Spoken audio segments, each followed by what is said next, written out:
Day 6 of the protests in Myanmar were as loud as they were colourful. Thousands of people filling the streets in Yangon to denounce the military coup and the detention of Aung San Suu Kyi.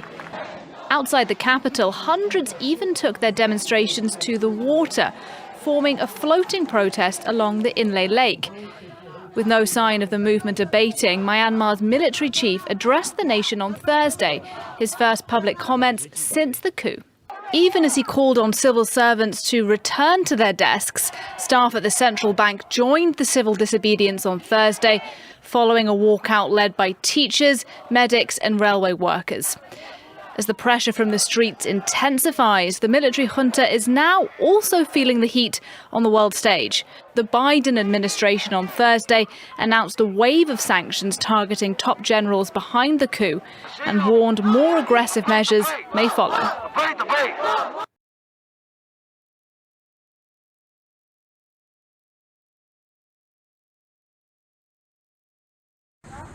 British television channel BBC World News was barred from airing in China on Friday. This came just 1 week after Britain's media regulator revoked Chinese state television, CGTN's, license to broadcast in the United Kingdom. China's National Radio and Television Administration said an investigation found BBC World News' China coverage had harmed the country's national interests and undermined unity. The agency added that the channel, quote, seriously violated regulations, and its application to air for another year would not be accepted. The English-language news channel is not prolific in China and only appears in some hotels and residences. But 2 Reuters journalists in China confirmed the channel had gone blank on their screens.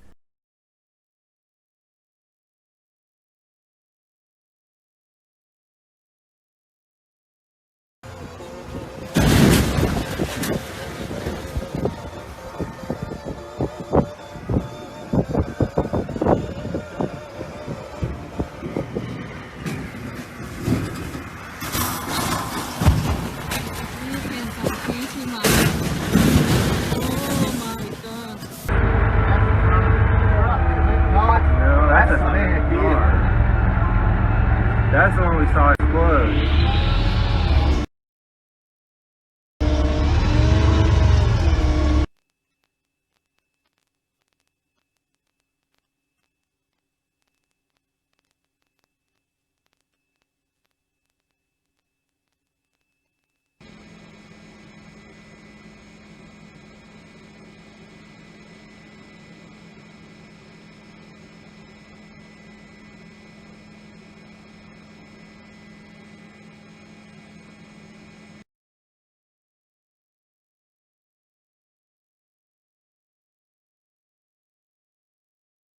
It's the middle of the day at a busy intersection in Pretoria.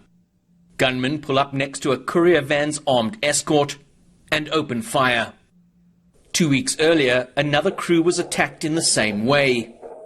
Fortunately, no one was killed, but the industry feels under siege. As our industry gets into its peak, just before Christmas, November, December, it started to really escalate.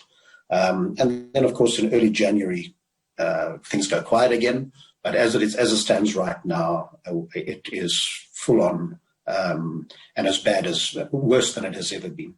While the number of incidents has increased, so is the violence. They stop next to you without questions. They just start to shoot. Even on their approach, they started to shoot. We had 2 of our vehicles that was involved in shooting. Luckily, because of the armor vehicles, none of our employees got injured at.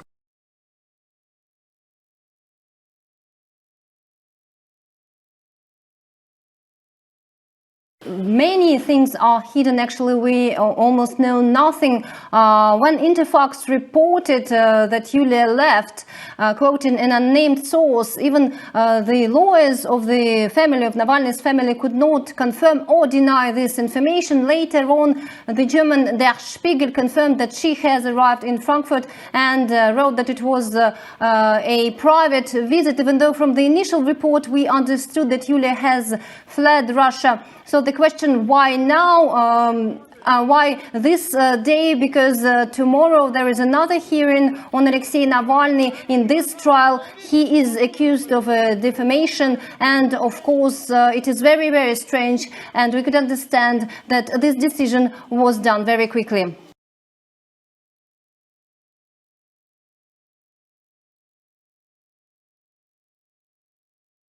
The U.S. National Transportation Safety Board determined that the pilot on the fateful helicopter trip that killed Los Angeles Lakers superstar Kobe Bryant was to blame for the crash in January 2020. NTSB Chairman Robert Sumwalt said the pilot Ara Zubayan was flying under Visual Flight Rules, or VFR, which legally prohibited him from penetrating clouds. However, he continued his VFR flight through the clouds into instrument meteorological conditions.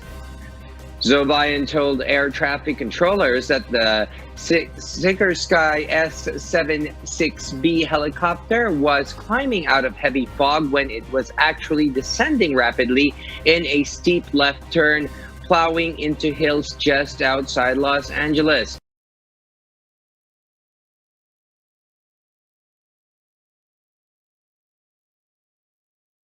President Biden announcing an additional 200 million doses of Pfizer and Moderna vaccines, suggesting there could be enough to vaccinate nearly all Americans by the end of July now. And Dr. Anthony Fauci tonight on when all Americans, not just those in high-risk groups, could soon be eligible for the vaccine.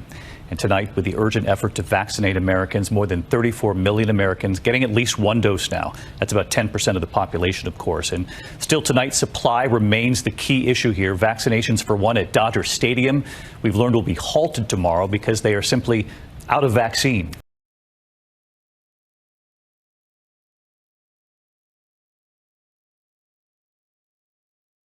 Latest updates from Poland, where one of the most important figures in the pro-choice movement, Marta Lempart, has been charged by the authorities for organizing mass demonstrations in the country. The prosecutor's office said on Thursday that Lempart will face up to 8 years in prison for organizing mass demonstrations and breaching virus restrictions.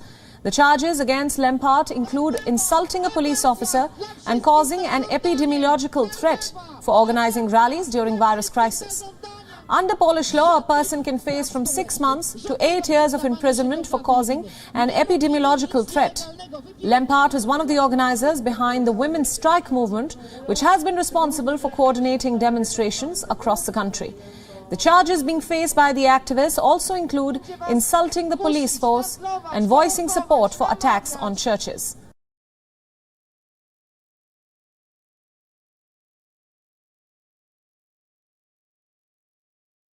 The woman who superglued her hair is in a lot better shape today. Here's Tessica Brown. No more rock-hard glue. I mean, that's got to make you feel good, right? It makes me feel awesome. Awesome. The 40-year-old mom of 5 earned national notoriety for using Gorilla Glue spray after running out of hairspray. Yep, the same Gorilla Glue from those wacky commercials. Gorilla Spray adhesive for the toughest jobs on planet Earth. Bad idea. Yo, look, my hair, it don't move. Tessica tried washing it out with oils and shampoo and even went to the emergency room, but nothing worked until Beverly Hills plastic surgeon Michael Obang offered to help.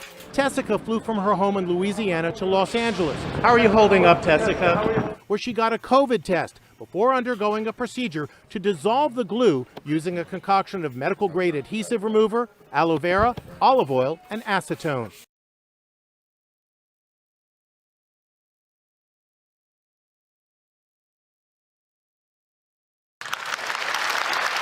Alexander Lukashenko has promised constitutional changes for Belarus before, but now he has a timeline, early 2022, and conditions if he was to stand down sometime after that, but no guarantee of it happening. The opposition says his address is just window dressing to cover his true intent, hanging on to power, they say, no matter the cost.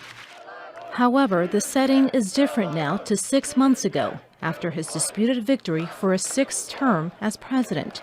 Weeks of mass protests had presented the biggest threat to the autocrat's 27 years in power. He crushed the uprising with force.